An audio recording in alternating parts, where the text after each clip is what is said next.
Why would you look outside yourself when you have all of the world inside? If you are curious if the Bluetti AC60 can power our portable AC inside a van, the answer is yes. And no.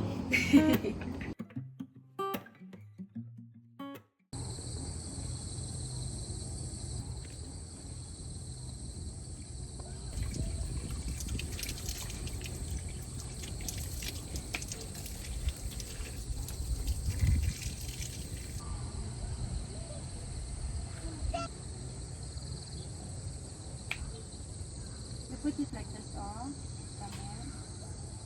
and then you blow it.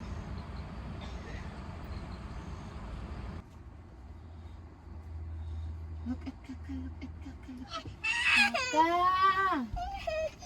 Hello sa lahat. So, recently, we've been receiving a lot of questions and na-notice namin, halos lahat ng questions, they are very curious about our power source inside the van and most especially, how we power our portable AC. So, in this video, we're gonna show you and explain everything.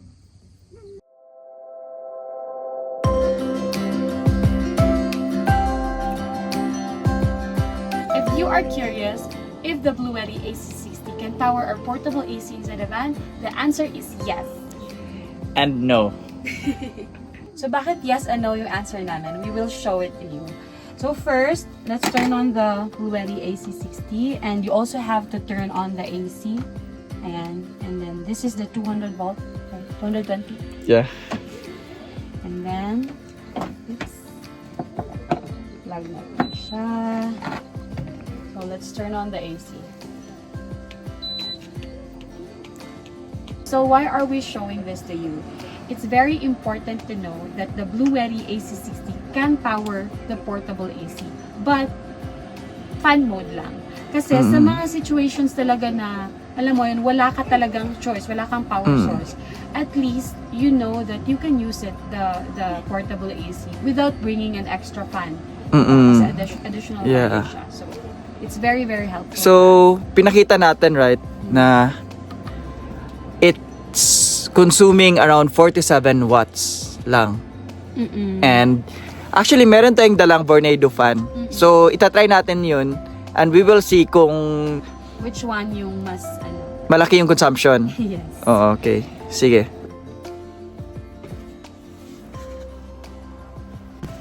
So, i-compare natin yung consumption ng portable AC fan mode at saka ng Vornado fan.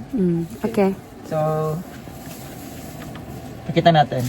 At 59%, kaya niyang i-power yung carrier Na portable AC. AC fan mode in 4.8 hours at 59%.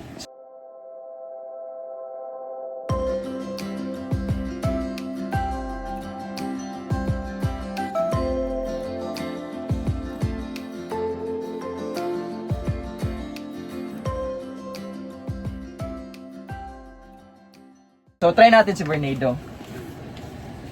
Let's first turn off the carrier. Tapos, touch natin si fan.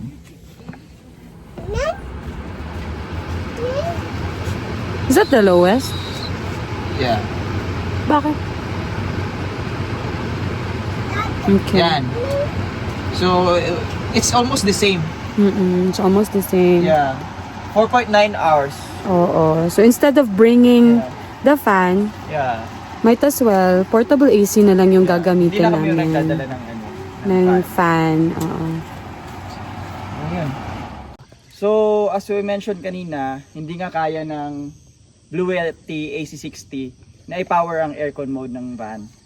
So, this is actually our primary power source. source. So, eto, ginawa lang natin to, di ba? And, bale, ganito siya.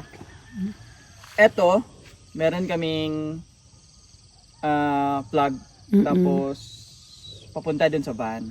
Tapos, eto yung sa source. Oo. Yung connection niya nasa ilalim ng Yeah. van. Can you show it to let's- them? So, dito natin pina-plug yung power source. So, actually, nandito lang siya sa ilalim. Naka-hidden siya. Ang ganyan. Mm-mm. Tapos, covered siya. This is important para hindi pumasok yung dust. Water, Water. and oo. Yeah. Ganyan siya. So, I think IP64 to.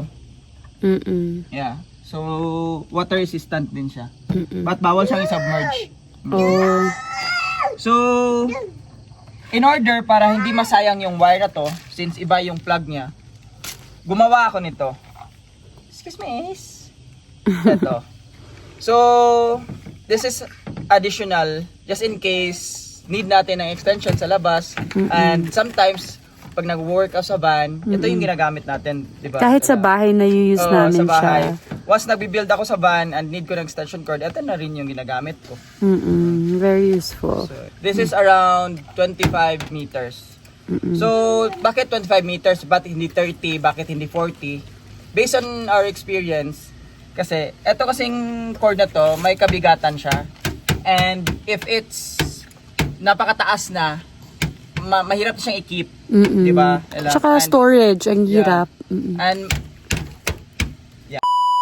So magbibigay tayo ng technique paano i-keep Mm-mm. yung ano na to, yung Wire. Quick tip pala sa pag-keep ng wire. Based sa experience namin, ito yung pinaka best way kung paano siya i-fold. So dapat ang interval siya. So for example, move closer lalab. Pakita mo dito. So dapat ang interval siya. So from here, if pa ganyan siya first, sa second dapat i-twist mo siya para ma-interval Can you siya. do that again? Sige. So okay, again, 1, Mhm. then twist. Twist going to the back. Yeah, again, ganyan. So papakita natin later bakit important to ang ganito. Ganyan na Yeah. pag-keep. Bakit important siya? Excuse me, Samet. Excuse me, babe. Nag-tug of war. Excuse me, babe. Why are we keeping it like this? It's actually para maiwasan na magkumpul-kumpul yung wire. Like for example, try kong itapon to, lalab. Mm-mm. Video ka doon. No, not there. Hindi ka. Okay. Right there. Okay. Okay, wait. Okay, go. Yeah. Go. I'll throw this. Oof. So, hindi siya Hindi siya Kumpul. Yeah. Just have to stretch it out. Yeah. Oh, yeah. That's right. So, hindi siya, Pero pag hindi mo ganun pagka-keep, most probably, it's siya. difficult. Okay. Ganyan siya kataas.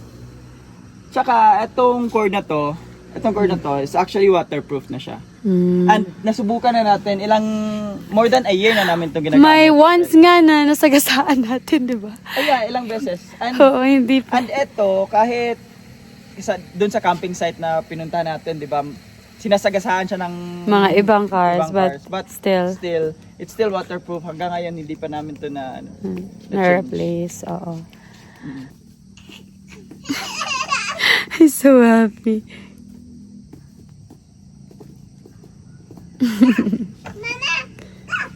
Yes.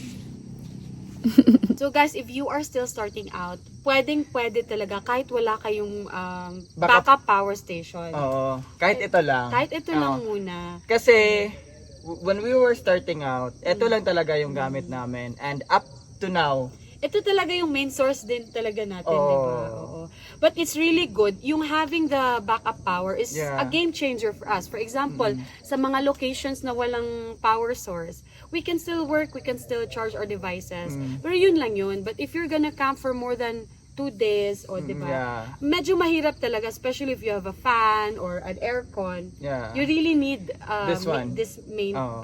power source. But soon, we are planning also to upgrade naman, di ba? To put a solar panel, mga ganyan. Which is glad tayo kasi pwede talagang ma-upgrade yung Yeah. unit namin. So, Mama, look at me!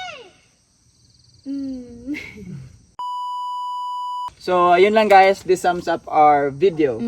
Hope you find it very helpful kasi ang dami talagang nagtatanong. Please don't forget to like and subscribe. And if you're already subscribed, please share it with your friends and family. Who loves camping? And van life adventures too. Thank you so much guys for watching. Bye sa lahat! Bye! Say bye. It's time to play. Say play. Say play. Bye sa lahat. Bye sa lahat! Is the sun and it shines as it opens. Where your heart is the sun and it shines as it opens. Yeah, your heart is the sun and it shines as it opens. Where your heart is the sun and it shines Happens as here. it opens. Yeah, your bones are the earth and they sing with the mountains. Where your bones Expect siya na are the earth and they sing with the mountains. Yeah, your bones are the earth and they sing with the mountains. Where your bones are the earth and they sing Ba't naman? the mountains.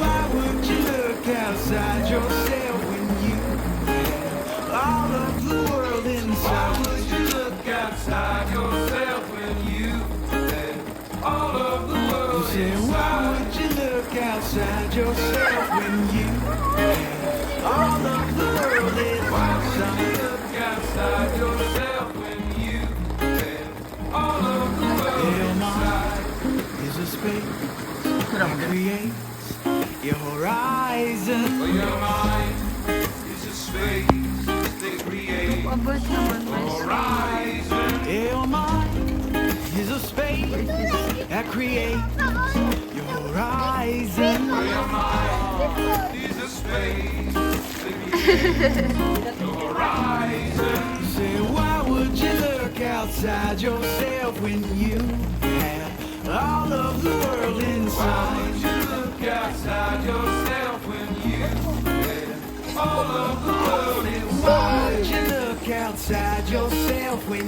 you have all of the world Why would you inside? look outside yourself